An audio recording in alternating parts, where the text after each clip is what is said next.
What's up? How you doing? Here we are, Saturday evening almost. In the old days, around this time, 1950s, you'd get a nice relaxing chair in the backyard with a glass of Country Time lemonade and the Saturday Evening Post, and you just relax. I haven't read that magazine in many years. I used to read it once in a while. I don't even know if they still make it. I don't even know if it's hard print or maybe it's just on the internet. I have a few magazines I buy every month, and one of them I kept going back and I wasn't seeing it anymore. I said to the guy, "Where's Popular Science?" And he said, "It's coming, it's coming." So I kept going back, and then I kept seeing the old one. Finally, I looked on the internet, and they said that Popular Science is no longer in hard copy. You can only get it on the web. So that's the way it goes. And I prefer to have my magazines in hand and read them rather than looking at a screen and reading them like that. I don't appreciate that. So today we're gonna make French fries and hamburgers. I'm gonna clean these up and then fry them up, and then burgers. So where's my cleaning thing here? Probably left it inside. I'll be back.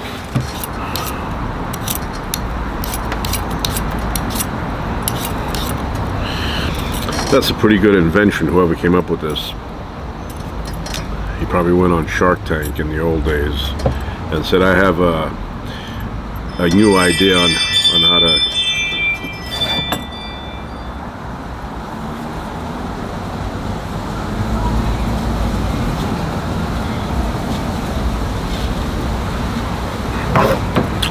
No one. Probably said, "I have a new idea on how to clean potatoes faster." And Mark Cuban of the 50s said, "What is that idea?" And he pulled out one of these things, and they said, "I'll give you $50,000 for 35% of the company." And the guy said, "Were you kidding me? I'm going to give you 35% of the company and you did nothing?" I came up with this. So the guy went on his own and sold this to Sears, probably Sears and Roebuck, which I was a big fan of that store, Sears and Roebuck. I love going to Sears and Roebuck. When I was a kid, my father would say, now keep in mind Sears was part of the mall, but my father never said let's go to the mall. He always said, "Get in the station wagon, let's go to Sears." Even though we were going to the rest of the mall, like Bradley's, my father always said Sears. And I still like going to Sears, whatever's left of them. I mean, I was in Sears maybe 2 years ago, and they have good stuff, good tools. But, you know, Sears is not a bad store. I don't know why people don't shop there. I mean, we go to Walmart. Walmart is not as good as Sears. But Sears still has good stuff. Like I said, for the ones that are still around. But we always went to Sears. We never went to the mall. And in my mall, the mall near my house, back when I was a kid, they had a Hickory Farm. And we would go in there, and the guy would say, "Try a piece of salami." And we tried it. My father would say, "That's good. Let me get a big salami." And then we'd go home, and in the morning time, my father would make Thomas's English muffins, or as he would call them, mafias. I don't know why he couldn't say muffins, but he could say mafia. And then he would cut some of that salami thing, slice of it, and put it on top of the Thomas's English Mafia. It was really good. I have a few of those.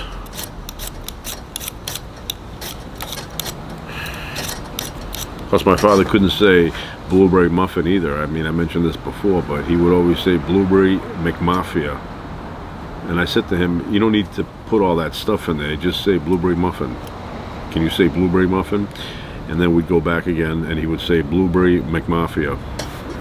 One time we went to this place. We were going fishing in the morning, and he said blueberry McMafia, and it was a new girl. This was like 5 a.m. in the morning. New girl working there. The other ones kind of knew what my father meant. So some of these, they got to be peeled way down. Brown spots. And my father said, give me 4 blueberry McMafias. And she's looking at him, and then she's looking behind her up at the menu and looking back at my father. My father repeats it again because he's realizing now she's not understanding what he's saying. And he says again, 4 blueberry McMafias. And she's like, I don't know what that is. So I had to jump in. And I said, 4 blueberry muffins. And she goes, oh, okay. And then brought them back. And then when we were walking outside, my father said, their own language, he goes, and they don't understand. They don't understand. I said to him, there's no McMafia, it's just muffin. Even at McDonald's, he would say McMafia. And like I said before in another video, quarter pounder was 1/4 inch. 1/4 inch. I don't know how many times he would say 1/4 inch and they would give him like something else.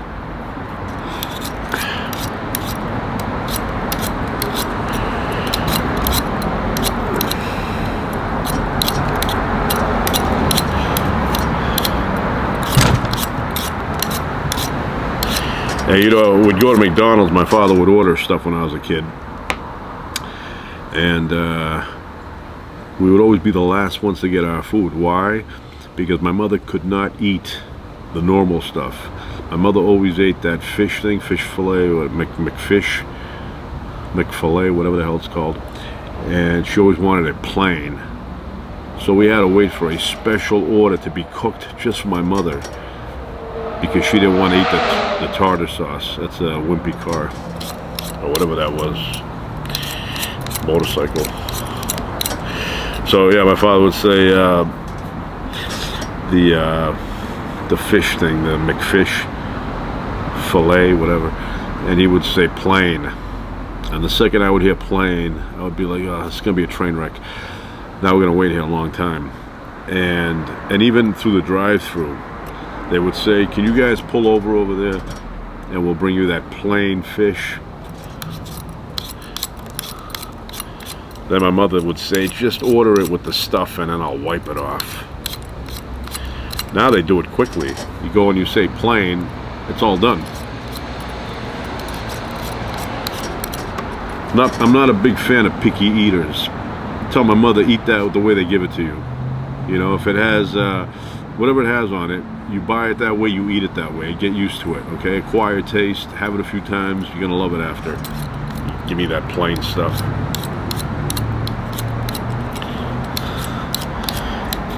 When I go somewhere, I don't special order anything. I read the menu, it says, you know, it comes with anchovies, whatever. I say, okay, the way it is, bring it.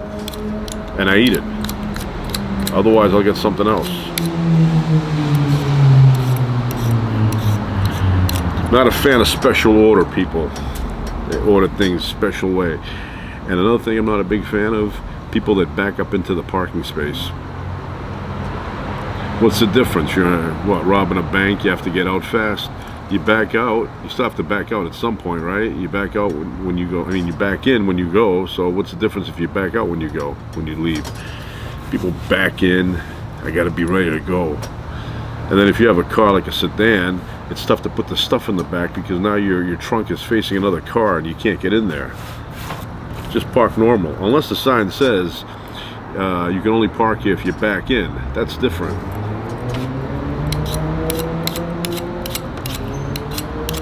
Cool people back up. I'm not that cool.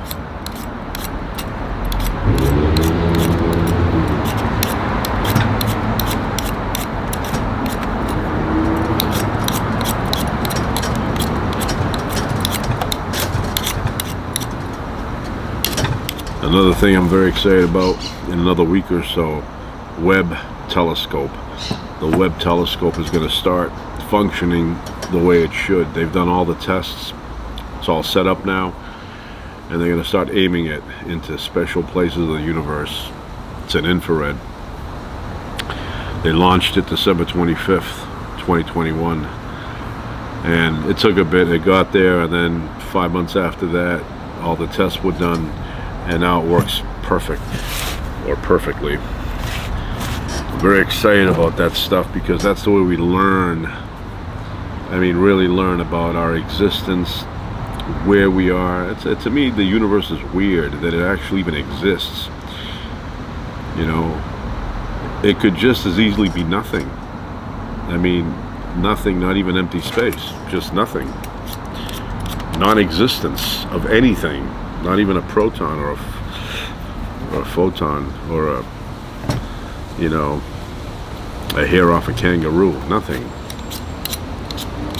That's tough to imagine, nothingness. I know I've said it before, but I can imagine nothingness where there's empty space. I can imagine that. But I can't imagine nothingness where there's not even empty space. Hard to, you know, comprehend that. And maybe the default is that there has to be something, because there can't be a place where nothing exists. Who knows? But you start thinking, like, where did all this material come from? The matter, the antimatter, the, you know, the whole, you know, laws of physics. Now, of course, if we live in a multiverse, then it's easier to explain why the laws of physics are as they are here. I mean, if you have an infinite amount of other universes, then eventually you're going to get one that has it so that life can exist in it. But it's very fascinating to me. Very fascinating. I'm always looking up brand new information about what's been discovered about the universe. Fascinating.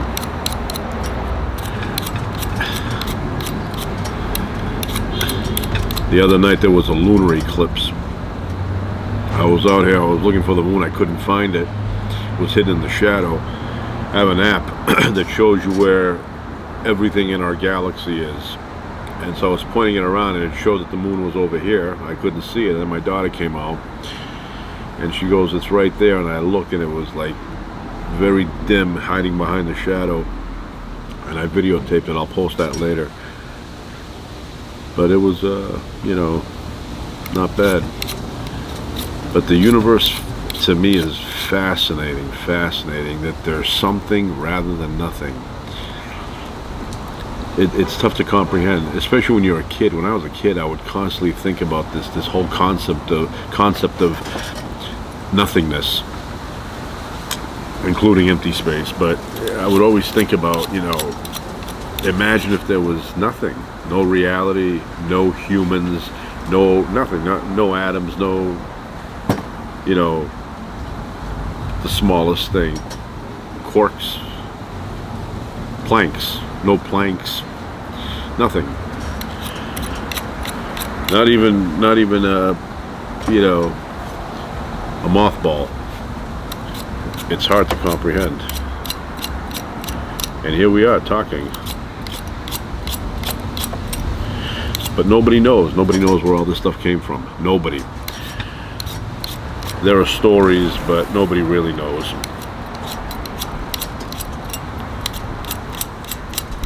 And because we don't know, that's why there are stories.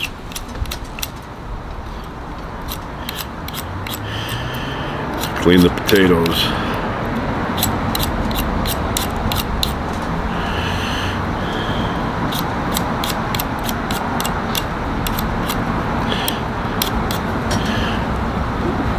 There's cold water in there.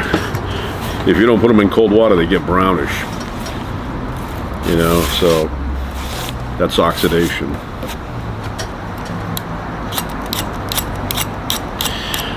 Remember Stephen Hawking? He would say it's dangerous that we're sending out signals. You never know. There may be some hostile, intelligent life out there that will locate us and come here and, I don't know, take over. I don't know what he thought. But fact is that if the intelligent life is that advanced, then it probably already knows we're here by the measure of organic gas. I mean, organic material given off by organic life. So we breathe out carbon dioxide, there's methane on this planet, and anything that's out there that's really advanced would have instruments that can detect that. We have that now on the web. They're not going to have it. So they already know we're here, if there's anything out there. If. And he was concerned that we're going to give away our position, and they're going to come here and do what? What do we have? What do they want? Diamonds? What do they want? If you're that advanced, what, you're depending on our stuff? Well, let's go take over Earth. They probably know we're here, if there's life out there that's more advanced than us, and they're just keeping an eye out. Or they don't want to interfere with our progress, just give us our own identity. Otherwise, you become a slave to that culture that finds you because they're more advanced than you. That's not a good thing.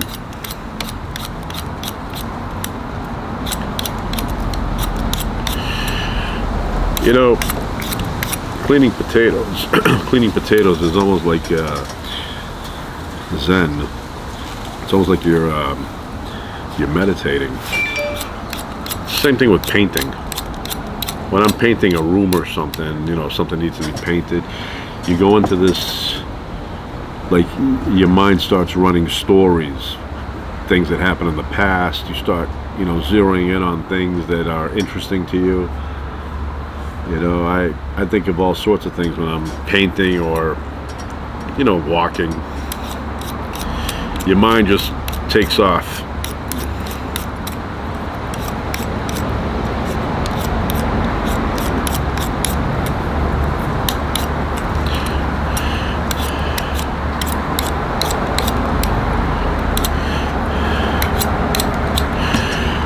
You know, you'd find people that would say, you know, you'd eat your baked potato and you'd eat the inside. And I eat the whole thing. I eat the skin too. But you'd always find somebody who was going to give you advice, and they would say, you should eat the skin. That's where the vitamins are. And if you look it up, the vitamins in the skin, not that much. It's not that crazy. You don't eat this and go, wow, I ate a lot of vitamin A today. It's not that much. There are vitamins, sorry, but it's not that crazy where you're gonna be like, yeah, I got like 120 milligrams of vitamin C from the skins. So if you don't like the skin, toss it out. You're not missing much. Take a Flintstones vitamin. Put this in the rubbish. Didn't like it.